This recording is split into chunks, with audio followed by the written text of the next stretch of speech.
अगर भगवान तुमसे इंतजार करवा रहे हैं तो तैयार रहना, वो उनसे कहीं ज्यादा देने वाले हैं जितना तुमने मांगा है।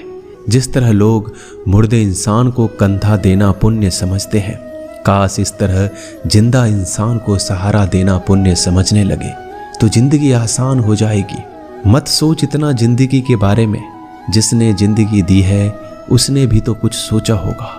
बेवजह ही नहीं होती लोगों से मुलाकात, किसी से सबक मिलता है तो किसी से ज्ञान। श्री कृष्ण कहते हैं, किसी को दुख देकर मुझसे अपने सुख की इच्छा मत करना। अगर तुम किसी को एक पल का भी सुख देते हो तो अपने दुख की चिंता कभी मत करना। जब दर्द और करबी बोली दोनों सहन होने लगे तो समझ लेना जीना आ गया है।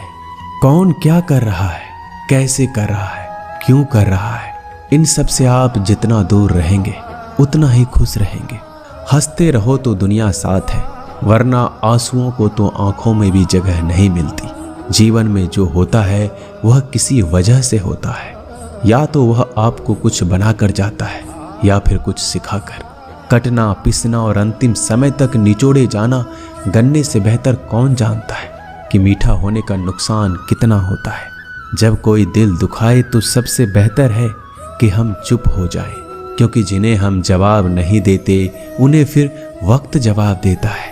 अंधे बहरे गूंगे बनकर अपने लक्ष्य पर ध्यान देते रहो। यहाँ इतने खाली लोग हैं कि ना खुद कुछ करेंगे और ना करने वालों को कुछ करने देंगे, और उनका मनोबल भी तोड़ देंगे। लोग जरा सी बात पर आपको छोड़ देते हैं और भगवान जरा सी प्रार्थना से आपको थाम लेते हैं। कर्मों से डरिए, ईश्वर से नहीं। ईश्वर तो माफ कर देता है मगर कर्म नहीं। यह अटल सत्य है कि जैसे बछड़ा 100 गायों में अपनी माँ को ढूंढ लेता है, उसी प्रकार कर्म अपने कर्ता को आज नहीं तो कल ढूंढ ही लेता है। नीयत साफ और मकसद सही हो तो यकीनन किसी न किसी रूप में ईश्वर भी आपकी मदद करते हैं। जिंदगी में जितना शांत रहोगे अपने आप को उतना ही मजबूत पाओगे, क्योंकि लोहा ठंडा होने पर मजबूत होता है। गरीब रहोगे कोई ध्यान नहीं देता, मेहनत करोगे तो सब हंसेंगे, लेकिन जब कामयाब हो जाओगे तो सब जलेंगे। जिंदगी वो हिसाब है जिसे पीछे जाकर सही नहीं किया जा सकता। इसलिए आज में सुधार करें और पुरानी बातों को अनुभव की तरह इस्तेमाल करें। जिस जिंदगी में उत्साह, लक्ष्य और अनुशासन ना हो उसे जिंदगी जीना नहीं, जिंदगी काटना कहते हैं। कभी कभी आप बिना कुछ गलत किए भी बुरे बन जाते हैं, क्योंकि जैसा लोग चाहते थे आप वैसा नहीं करते। जिस मनुष्य के हृदय में सच्ची मानवता हो उसकी सोच हमेशा यही होगी कि मुझे मिला हुआ दुख किसी को ना मिले और मुझे मिला हुआ सुख सबको मिले। मैंने हंसकर भी देख लिया और रोकर भी देख लिया, किसी को पाकर किसी को खोकर भी देख लिया। ये जान लिया कि जिंदगी वही जी सकता है जिसने अकेले जीना सीख लिया। जिंदगी बहुत कुछ सिखाती है, थोड़ा रुलाती है, थोड़ा हंसाती है। खुद से ज़्यादा किसी पे भरोसा मत करना, क्योंकि अंधेरे में तो परछाई भी साथ छोड़ देती है। अगर कोई आपको सच्चा प्यार करता है तो वह आपको समय जरूर देगा, आपकी हर स्थिति में साथ देगा, हमेशा आपके लिए समर्पित रहेगा, क्योंकि सच्चा प्यार एक दूसरे की खुशियाँ चाहेगा, आंखों में पानी नहीं। लोहे को कोई नष्ट नहीं कर सकता, बस उसका जंग उसे नष्ट कर सकता है। इसी तरह आदमी को कोई और नहीं बल्कि उसकी सोच ही नष्ट कर सकती है। इसलिए सोच अच्छी रखो, फल अच्छा ही होगा। इतना कमजोर मत बनो कि कोई भी आपको तोड़ सके, बल्कि इतना मजबूत बनो कि आपको तोड़ने वाला खुद ही टूट जाए। दर्द आपको मजबूत बनाता है, डर आपको बहादुर बनाता है, अनुभव आपको सिखा देता है। जिस दिन हम समझ जाएंगे कि सामने वाला गलत नहीं, सिर्फ आपकी सोच हमसे अलग है, उस दिन जीवन में सब दुख दूर हो जाएंगे। क्यों रोते हो? मन का ना होने पर जो लिखा है वही होकर रहेगा। एक रास्ता बंद करने से पहले भगवान 10 रास्ते खोल देते हैं। गर्मी के मौसम में पत्ते सूखने के बाद भी पंछी घोंसला नहीं छोड़ते, क्योंकि वो जानते हैं फिर से बरसात आएगी और पेड़ पर नए पत्ते आएंगे। जो हुआ उसे भूलकर नई शुरुआत करो और याद रखो, जिसका कोई नहीं होता उसका भगवान होता है। मतलब से जुड़े रिश्ते मतलब तक साथ देते हैं, लेकिन दिल से जुड़े रिश्ते आखिरी सांस तक निभाते हैं। अच्छा काम करते रहो, चाहे कोई सम्मान करे या ना करे, क्योंकि सूर्योदय तब भी होता है जब करोड़ों लोग सोए रहते हैं। दुनिया में हर एक काम आसान है, केवल अंदर से आवाज आनी चाहिए। हमेशा मेहनत और उस परमात्मा पर विश्वास रखना इस सफलता का सूत्र है। जीवन में सबसे बड़ी गलती वो है जिस गलती से हम कुछ सीख नहीं पाते। जो व्यक्ति अपने मन को काबू में कर सकता है वह जिंदगी में कुछ भी कर सकता है। इंसान की अच्छाइयों पर सब खामोश रहते हैं, लेकिन चर्चा अगर बुराई पर हो तो गूंगे भी बोल पड़ते हैं। श्री कृष्ण कहते हैं, तुम्हारे बीते हुए कल को तो मैं ठीक नहीं कर सकता, क्योंकि तुम वर्तमान में अगर अच्छा कर्म करोगे तो मैं तुम्हारा आने वाला कल जरूर उजागर करूंगा। झूठी बातों पर लोग आपकी वाहवाही करेंगे, वही लोग आपको तबाह करेंगे। बुरे से बुरा क्या ही होगा, हम तो हमेशा ही सोच लेते हैं, मगर अच्छे से अच्छा क्या होगा हम ये कभी नहीं सोचते।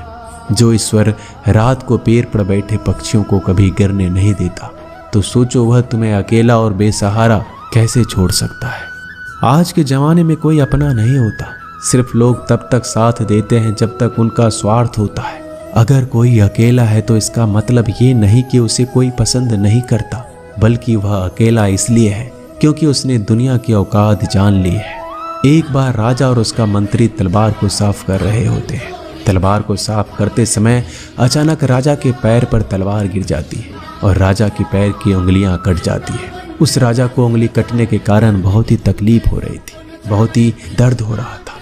लेकिन उसका मंत्री कहता है, शांत रहिए महाराज, जो कुछ भी होता है अच्छे के लिए होता है। राजा को यह बात सुनकर गुस्सा आ जाता है। वह मंत्री से कहता है कि मेरी उंगली टूट गई और तुम कह रहे हो अच्छे के लिए हुआ।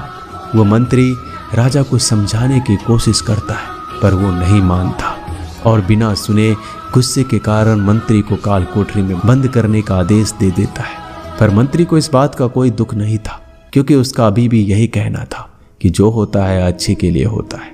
वो अपनी खुशी से ही अपने आप को सैनिक के हवाले कर देता है। राजा इस बात को सुनकर चौंक जाता है, सोचता है कि मेरा मंत्री कितना मूर्ख था।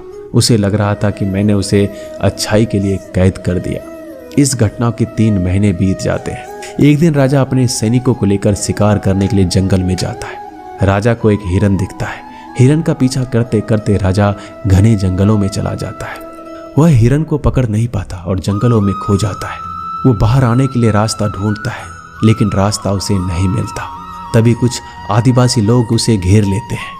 उन लोगों को पता नहीं था कि वह राजा है। वो लोग अपने देवता को बलि चढ़ाने के लिए एक इंसान को ढूंढ रहे थे। आदिवासी लोग राजा को पकड़कर अपने इलाके में ले जाते हैं। राजा उनको बार बार समझाने की कोशिश करते हैं, लेकिन वो लोग कुछ भी नहीं समझ रहे थे। वो लोग खुशी से नाचते हैं और राजा को नहलाकर बलि चढ़ाने के लिए उनको कपड़ा पहनाते हैं। अब राजा को लगता है कि वो मरने वाला है। जब आदिवासी लोगों का मुखिया राजा को मारने जाता है, तब देखता है कि राजा की पैर की उंगली कट चुकी है। इसको देखकर उसका मुखिया कहता है कि इस इंसान की बलि नहीं दी जा सकती, क्योंकि ये इंसान पूरा नहीं है, एक अंग कटा हुआ है, और उनके भगवान को एक पूरे इंसान की बलि ही दी जा सकती है। अगर ऐसे इंसान की बलि दी जाए जिसका अंग पहले से कटा हुआ है, तो उनके देवता खुश होने की जगह नाराज हो जाएंगे।